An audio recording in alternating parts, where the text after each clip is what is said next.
Everybody talks about discipline. Not enough people talk about diligence. And the crazy thing is, diligence is more important than discipline. We've been taught to put all of this focus on discipline, but if you look at historical texts, if you look at ancient philosophers, if you look at some of the wisest men in recorded history, they all praise diligence over discipline. So today, that's what we're going to be talking about. And this isn't a battle between diligence versus discipline. It's just really that there's so much focus put on discipline that we overlook diligence, and diligence is more important. If you're diligent, you're automatically disciplined. But if you're disciplined, that doesn't mean you're diligent. Okay? So that's the topic of today's conversation. All right. Now let's define diligence first, right? So diligent means working hard, steadily, and with careful attention to detail, according to Google. Okay. Core characteristics: thoroughness, consistency, conscientiousness, which is taking personal responsibility for the quality of the work. Taking personal responsibility for the quality of the work, conscientiousness. Okay. So that is the definition of diligence. Okay. Now a lot of people will define it as working harder or being consistent, and that's partially right. But the word really goes a lot more deeper than that. Okay. Now, diligence comes from the Latin word diligentia, which itself comes from diligere, meaning to love, to esteem highly, or to choose with care. There's a secondary root in there too, legere, meaning to gather or to elect. So at its core, diligence isn't just doing the work, it's caring about the work. It's bringing attention, intention, and devotion. And like it said, conscientiousness. Okay? Now, when we look at diligence, one of the most historical figures that has spoken a lot on diligence is King Solomon from the Bible, right? And King Solomon was recognized historically as being like the wisest man of all time. Okay? So I want to kind of reference some of the things that he says. In the Bible, the book of Proverbs is like some of King Solomon's, greatest notes. And it's really essentially a masterclass in the principle of diligence. Okay?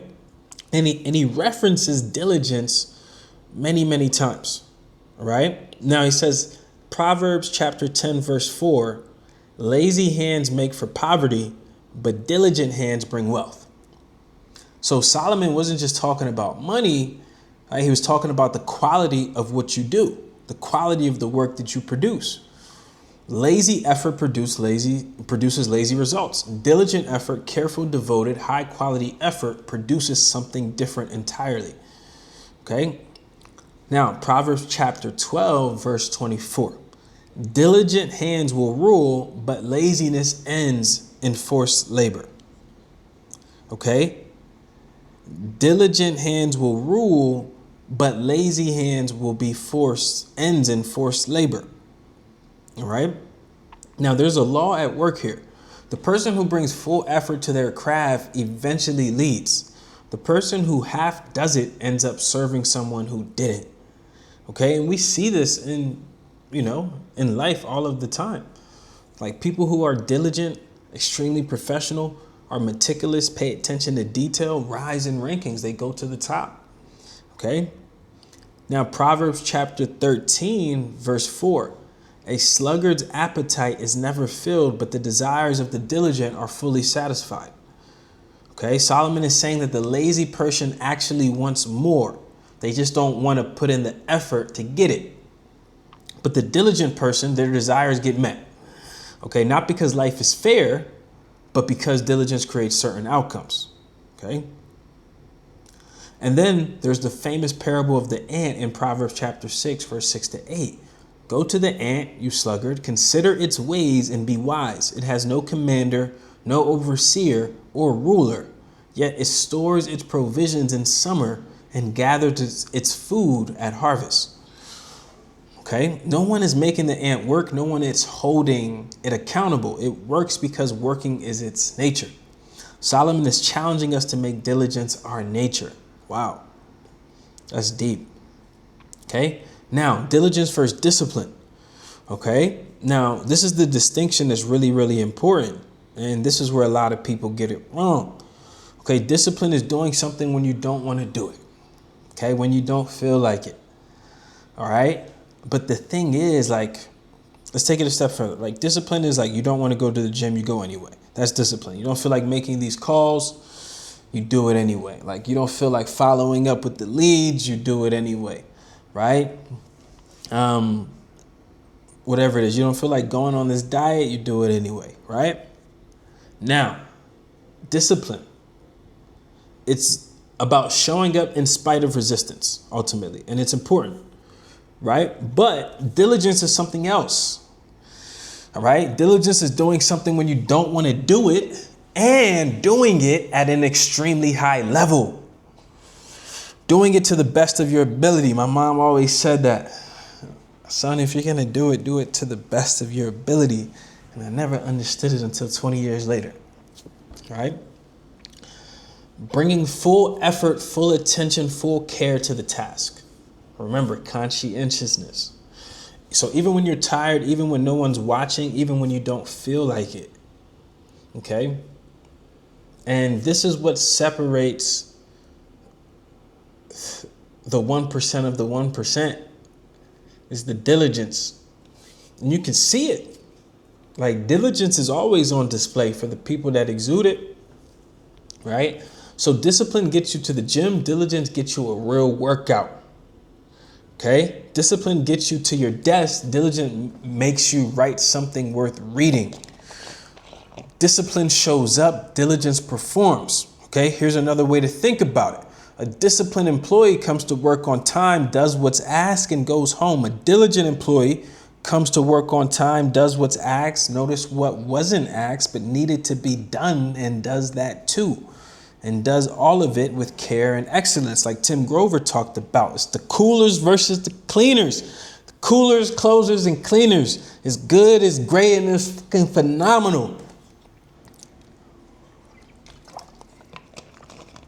For those that don't know who Tim Grover is, he was Michael Jordan, Dwayne Wade, Kobe Bryant, and Charles Barkley, and Hakeem Olajuwon's trainer. So just greatness, right? But he always said there's a difference between the coolers, the closers, and the cleaners, the good, the great, and the unstoppable, and the phenomenal, right? So diligence is what gets us to that level of exceptional,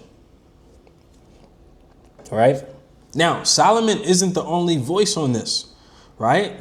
Across history, there's been a lot of people that have spoken on this important topic of diligence, okay? Another one is Ben Franklin. One of the most productive human beings who ever lived, they say, said diligence is the mother of good luck. Diligence is the mother of good luck.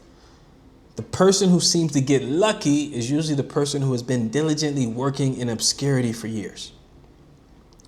Abraham Lincoln, who taught himself law by Abraham Lincoln, who taught himself law by firelight, reading borrowed books, understood diligence as the great equalizer. Okay? He said, I will prepare and someday my chance will come. Okay? You know, I heard a man once say opportunity plus preparation equals success. Right? It's the same thing. Right? When you're prepared, you get the opportunity. When you're prepared, you attract the opportunity that leads to the success, but you have to be prepared. Okay? Epictetus, the ancient Greek philosopher and Stoic, he was born a slave and became one of the most influential thinkers in history. Taught that the quality of your attention determines the quality of your life. He wrote, first say to yourself what you would be and then do what you have to do. That's diligence in 2 sentences.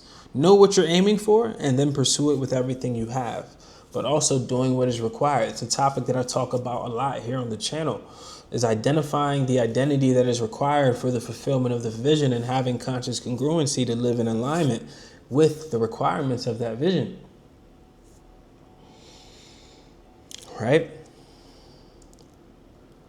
Now,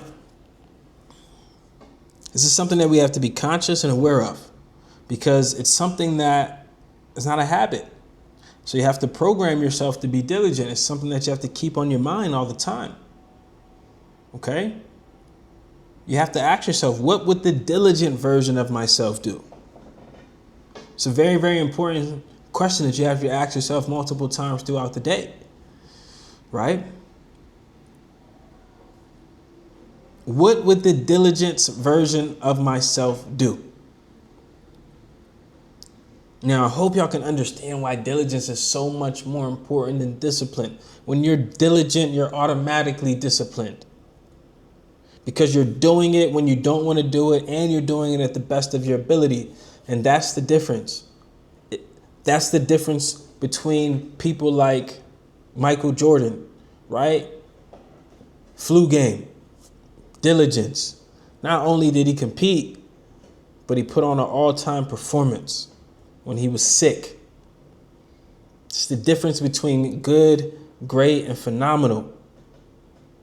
So if you want to be great, if you want to reach, this is myself included, I have a lot more levels to achieve and get to. And I have to do better with implementing diligence myself, right?